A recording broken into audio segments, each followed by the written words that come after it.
Hello guys, how are you? This is Prince. Welcome to my channel quick programmer. तो आज का हमारा topic है स्टोरेज क्लासेस। ठीक है, तो स्टोरेज क्लासेस के बारे में हम लोग पढ़ेंगे कि स्टोरेज क्लास क्या होता है इन सी लैंग्वेज। सो जैसा कि मैंने यहाँ पे point two point storage class को डिस्क्राइब किया हुआ है, तो आइए समझते हैं। देखिए, फर्स्ट लाइन में क्या है, where the variable would store. ठीक है, देखिए स्टोरेज क्लास बेसिकली आप उसको समझिए डेटा टाइप जैसे ही है। जब आप एक वेरिएबल डिक्लेयर करते हैं, ठीक है, सपोज यहाँ पे देखिए मैंने लिखा हुआ है, जब आपने यहाँ पे एक वेरिएबल डिक्लेयर किया हुआ है, ठीक है, वेरिएबल नाम कोई, और उसको डिक्लेयर करने से पहले क्या उसका डेटा टाइप आप देते हैं ना, मीन्स वो इंट है, फ्लोट है, कैर। इससे क्या पता चलता है कि वो वेरिएबल, ठीक है। अब जब यहाँ पे डेटा टाइप आपने डिक्लेयर किया तो क्या इन्फॉर्मेशन देगा कंपाइलर को, इसका साइज। ठीक है, डेटा टाइप आप जब उसको वो करते हैं डिक्लेयर, तो इसका साइज बताता है। ठीक है, और क्या बताता है ये, और in which type it store the value. ठीक है, किस टाइप की वैल्यू को स्टोर करेगा आप। ठीक है, तो इसका टाइप बताता है। ओके, तो ये हो गया आपका ये डेटा टाइप। नाउ अब स्टोरेज क्लास का डिस्क्राइब करता है ना, स्टोरेज क्लास का क्यों हम यूज करते हैं। ठीक है, तो यहाँ पे आपको ये समझना है। ठीक है, तो आइए हम पहले ऊपर बात करते हैं।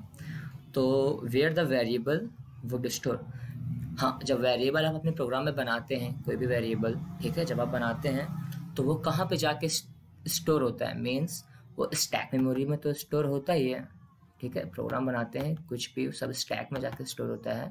ठीक है, लेकिन जब आप स्टोरेज क्लास का यूज़ करेंगे डिफरेंट, तो अभी मैं बताऊँ आपको कि कौन सा स्टोरेज क्लास जो है सीपीयू में रजिस्टर में जाके स्टोर होता है, कौन सा रैम में होता है। तो बेसिकली सारे आपके जो हैं आटो स्टैटिक एक्सटर्नल सारे का मेमोरी में, स्टैक मेमोरी में, रैम में स्टोर होता है। ठीक है, तो इस तरीके से क्या बता रहा है, ये वेरिएबल कहाँ पर स्टोर होता है, आपको पहली पॉइंट ये बताता है स्टोरेज क्लास आपका। Now second is what is the default initial value of the variable. It means जब आप किसी वेरिएबल को डिक्लेयर करते हैं, उसको इनिशियलाइज नहीं करते हैं, मीन्स उसको डिक्लेयर करते हैं। आप किसी वेरिएबल का आप एक प्रोग्राम बनाइए सिंपल सा, ठीक है, आप वहाँ पे वेरिएबल डिक्लेयर करिए, उसको कोई वैल्यू मत दीजिए और उसको प्रिंट कराइए उस वैल्यू को। ठीक है, तो क्या होगा, default initial value of the variable.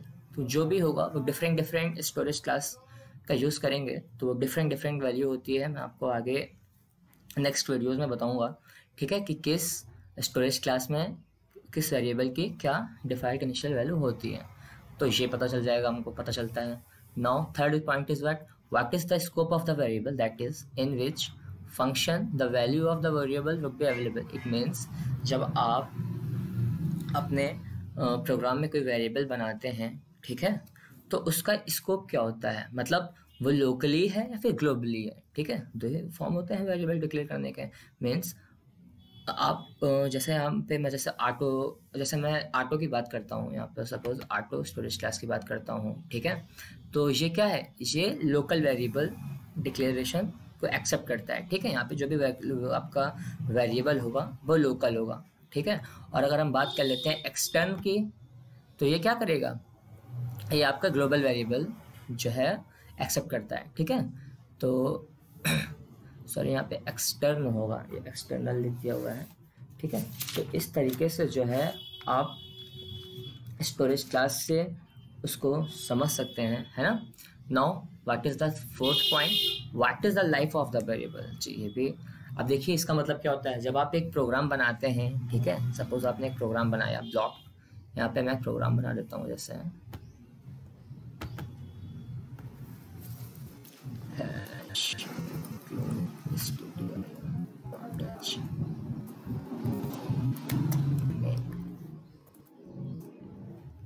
मैं आर्को का यूज करके बना रहा हूँ, सपोज 10।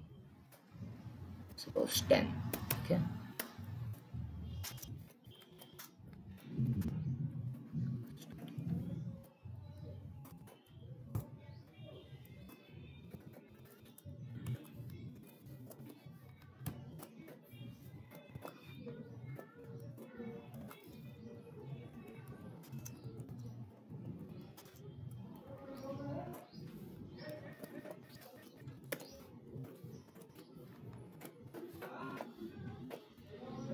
जी, तो ये हमारा एक प्रोग्राम छोटा सा बनके तैयार हो गया है।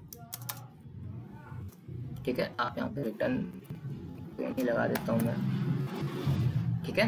तो ये हमारा प्रोग्राम तैयार हो गया है। यहाँ पे मैं बात कर रहा था what is the life of the variable, means कि वेरिएबल की लाइफ क्या होगी, ठीक है।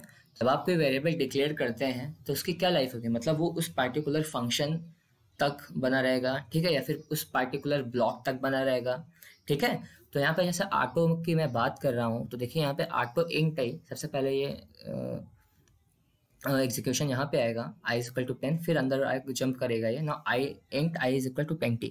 देखिए अभी i इज इक्वल टू 10 था, लेकिन तुरंत ही जब ये अंदर हुआ तो उसने तुरंत उस i इज इक्वल टू 10 की वैल्यू पॉप कर दी, और यहाँ पे इसकी नई वैल्यू निचले वैल्यू स्टोर हो गई 20। So this print here 20। Now again जब ये इसके बाहर निकलेगा क्या हो जाएगा, उस 20 की वैल्यू फिर यहाँ पे पॉप होकर के i 10 हो जाएगी, है ना।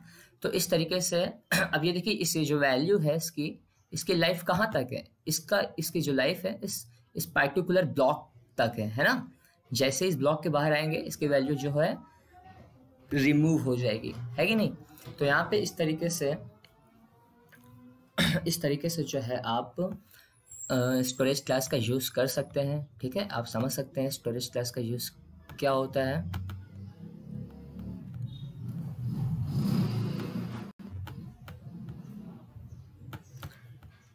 इसको मैं रिमूव कर देता हूँ।